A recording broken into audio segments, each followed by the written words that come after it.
This is Eve Harrow, and you are listening to Rejuvenation on the Land of Israel Network.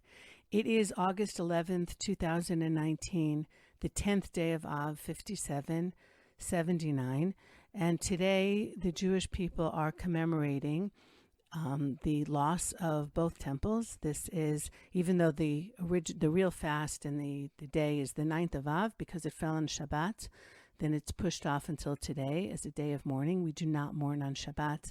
So it has been, as far as we know, 2,605 years since the first temple was destroyed in Jerusalem, 1,949 years since the destruction of the second temple, and 14 years since the destruction in my lifetime of Gush Katif and the expulsion of the Jews in 2005 from their communities. Do I compare that to the destructions of the temple? Obviously not on a national level, but on something that started happening on the 10th of Av, something that I experienced because I was there. I'd moved down to Gush Katif that last summer with my youngest two kids. And we were there and with some of my other children until the very last day. So that tremendous sense of grief, of helplessness, of destruction, of watching Jewish homes being destroyed. That is something that I can relate to through my personal experience, and that pain has not gone away. And so this time of year seems to have a lot of that, a lot of the destruction, a lot of the faith, a lot of the questioning, keeps coming back to the questions, to the why. So in the 1990s, I worked for a while for Rav Benny Alon. He at the time was the Minister of Tourism. He had a great group of people that were working with him. One of them was Dvir Sorek, who was really, it was the first time that I was exposed to somebody who was doing extensive writing on a very high level about the situation, about alternatives, about the idea of taking apart UNRWA, and a lot of the things that people are now talking about. And this was after Oslo was signed, but before yet the expulsion from Gush Katif, when we were appeasing and we were doing things that we now realize in hindsight were so wrong because we weren't understanding the mentality of the people that we were living with here. Anyway, we've all heard of Dvir Sorek in the last few days because he buried his son on Thursday, Dvir, Hashem Yikom Damo, who was killed not far from where I live. I live in Efrat, so it was the other entrance to Efrat. Holding books that he had bought for his rabbis as a gift before the summer session ended. It appears that the terrorists have been caught.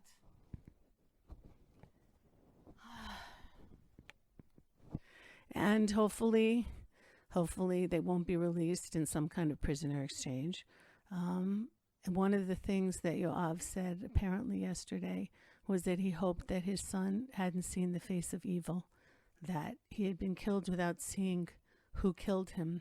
And I thought to myself, wow, what an Abba, what a father. Like we as parents, we try and protect our kids, and we kid ourselves, really. It's not possible. We do the best that we can, and we skin the grapes, and we cut up the hot dogs into little tiny pieces so they shouldn't choke. And we do whatever we can to keep them safe. But ultimately, we can't. And but here, he's hoping that even at the last second of his son's life, he didn't see the face of evil, that he, who apparently from all reports was really a very pure soul, a very good person, maybe died not knowing the dark side, not knowing, at least personally, the evil that lurks in so many places, not just here in Israel, in so many places in the world. That we have to keep turning the light on higher to keep at bay. But his family already knew it. His maternal grandfather was killed on Mount Eval, Rav Hurling. I remember when that happened. Hiking in the area of Joshua's altar. And of course, what happened after that was that Mount Eval was cut off to Jews. And if I want to go there, when I want to take people to Joshua's altar, I have to go with permission from the army, and we have to have a special jeep that accompanies us. And that's also part of the pattern of not doing things maybe the way they should be done in terms of showing strength, that if a group of hikers is shot at and they had permission to be hiking there. If a group of hikers is shot at, then that area shouldn't be closed to the hikers. It should be the people who shot at them, and the Shechem, which is the town next door, perhaps parts of that town should be destroyed or the town made smaller so that they can't get there. Just like today, the last reports, and maybe they'll change, is that Jews are not going to be allowed to pray on Har HaBayit, on the Temple Mount. So there's something at its essence wrong here with punishing the good people, and literally with letting others get away with murder. So, I mean, having said that, we're all so much safer because of our security services who find the terrorists and are able to stop the terrorism. The vast, vast, vast majority is stopped way before it happens. So I'm not blaming the army and I'm not blaming the security services, but I'm thinking that maybe the people who make the decisions are going about it sometimes, maybe too often, the wrong way. Rabbeni Alon, with whom I worked and had met Dvir Sorek so many years ago, was later fired by Ariel Sharon so that he could have a fake majority and then go on with the expulsion of Gush Katif in 2005 in probably what is the nadir of Israeli democracy. So it's kind of a pattern, I suppose, that you could say. I was... Last week, it was a very busy and very intense week. I made time, though, to learn some Torah. There's a terrific program at Michlelet Herzog in Alon Shvut during the 9 days. And one of the Torah lessons that I went into was Rav Yaakov Meidan. And he was talking about the difference between Hezekiah and Tzidkiyahu, the Tzedek Chizkiyahu, who Jerusalem doesn't get destroyed in minus 701. Nor does the temple. It's destroyed 115 years later by the Babylonians under Tzidkiyahu. And he goes through a whole lot of reasons. Also, Hezekiah was sick and why he gets well, even though the prophet Isaiah tells him that he won't. But the bottom line, and there were a few messages that he had in the lesson, was that prayer is not enough. And saying that you're going to be better or that your country's going to be better is not enough. You actually have to take action and fix whatever it is that's wrong in order to merit the good times. But I was listening to Dvir Sorek's funeral. I wasn't there. It reminded me also of the funeral of Ori Ansbacher, the beautiful girl who was so brutally murdered in the forest a few months ago in Jerusalem. Also a pure soul, someone who wrote poetry and who wrote songs. And then it reminded me also of a funeral that I did attend 11 months ago, and that was Ari Fuld. And what stands out to me about all these funerals is the singing, the tremendous grief, the not comprehension of what's happened, a little bit of fear, I suppose you could say, at what's happened, but more than anything, what stands out is the singing. And it occurred to me that when the temple was standing, we didn't have prayers the way we have it today. The prayers in the synagogues that we have today are in the absence of the temple. But in the temple, we know that there was singing. They would sing Tehillim, they would sing Psalms, the Shir LaMa'alot, the Levites are standing on the stairs and they're singing and they're playing the beautiful trumpets.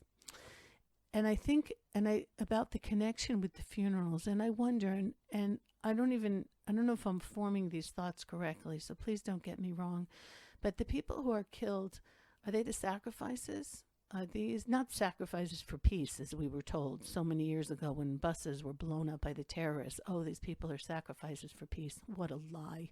What a horrendous thing to say to a nation. But not sacrifices in that way.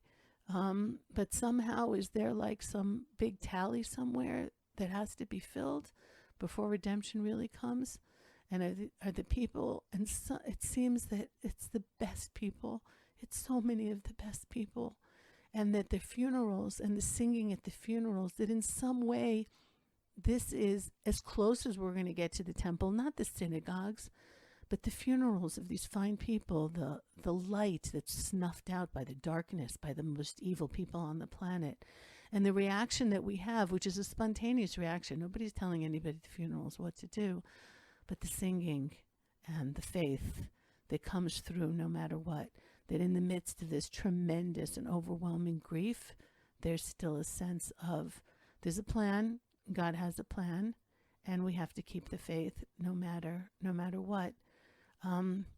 I was, among other things that I was doing last week or the week before, was guiding from Momentum, and I've talked about that. And the difficult place that we go, of course, is Yad Vashem, the Holocaust Museum.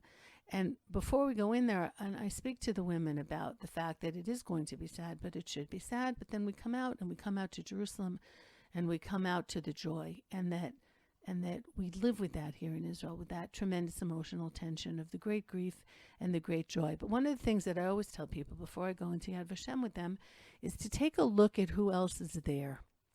When I see nuns, and the church was a major fail during World War II, so what are they thinking? But I always tell them, listen for German. Listen to hear, if you hear German spoken in Yad Vashem, because as awful as it is to be the family of victims, what does it feel like to be the family of perpetrators? So here we were, and it was not last week, it was the week before.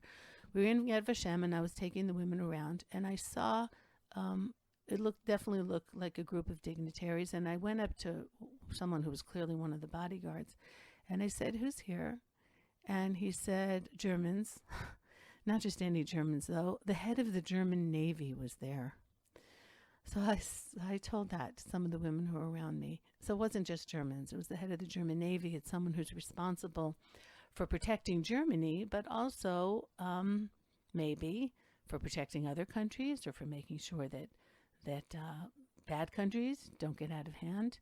So what does that feel like, to be the head of the German Navy and to come and lay a wreath in Yad Vashem? So the morning that I found out about Dvir Sorek's murder, I had to go into Jerusalem, and I parked in Mamila Mall, just outside Jaffa Gate, underground parking. And as I was locking up my car, a beautiful, big, black, very expensive SUV came and parked in the spot next to me. And an Arab woman got out, dressed very nicely, clearly a wealthy woman. And I looked at her and I thought, does she appreciate living in this country? Does she appreciate the fact that even though it was clearly a co-religionist of hers who just killed an innocent boy for no reason other than they have a death cult religion, does she realize that she's going to walk around Jerusalem now? Nobody's going to bother her, and nobody's going to say anything. I looked at her and I hoped that maybe she's part of the solution and not part of the problem. Did she sit her children down that morning and say to them, this is the wrong thing to do? This is not how to worship Allah?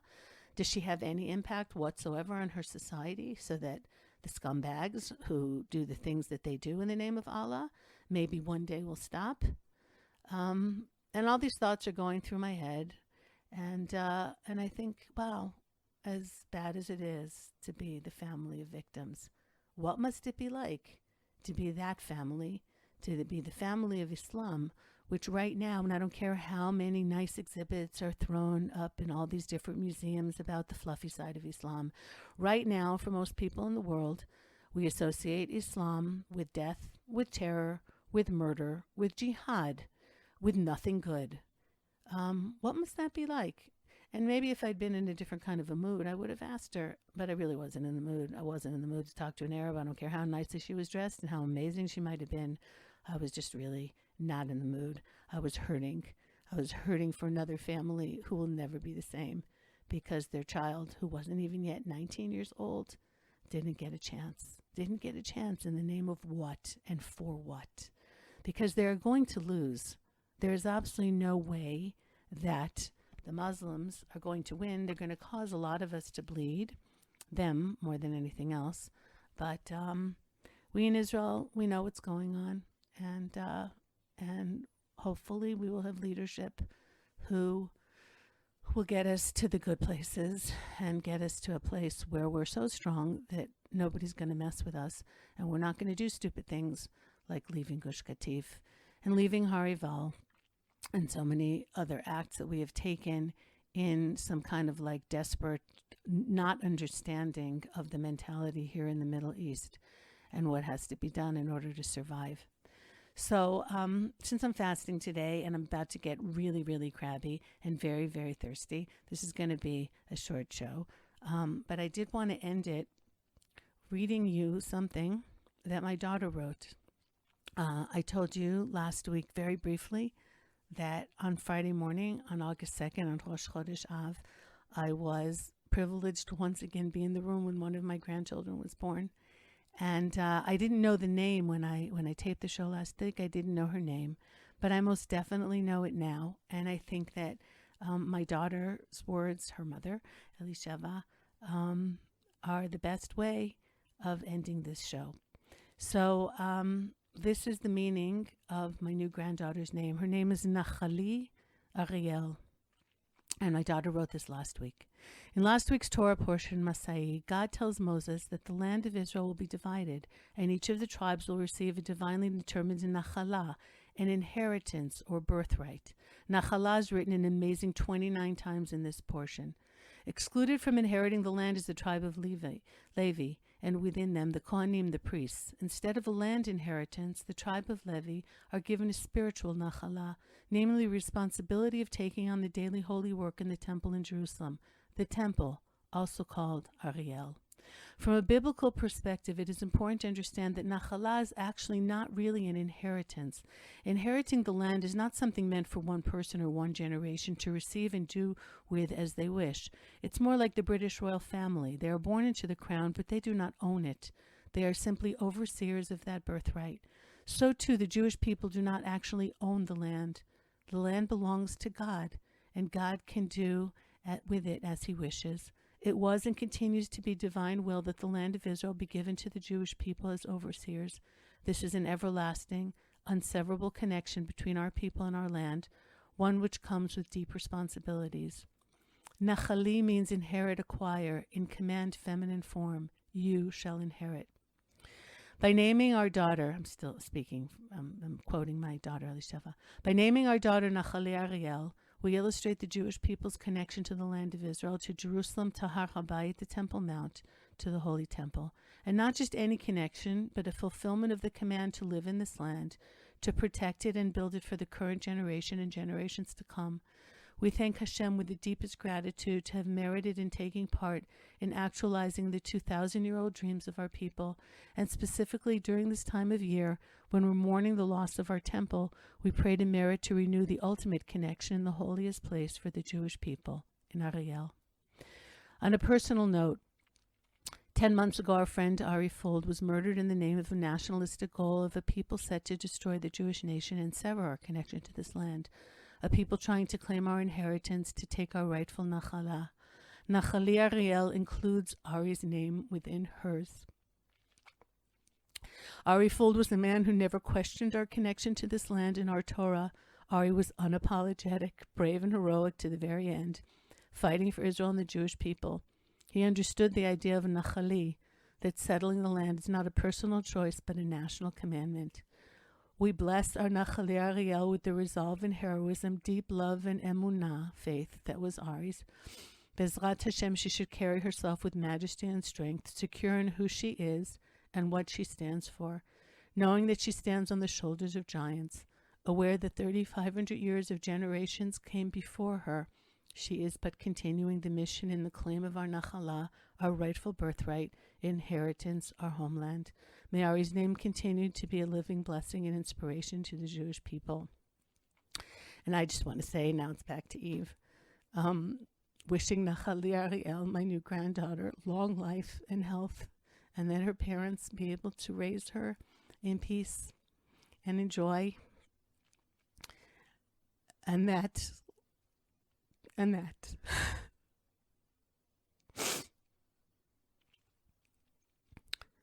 that my people's suffering end, and the mission that we were put on this earth to do, which is to shine God's light in the world, we be allowed to do, and that we get the strength to keep turning the light on higher and keeping the darkness at bay,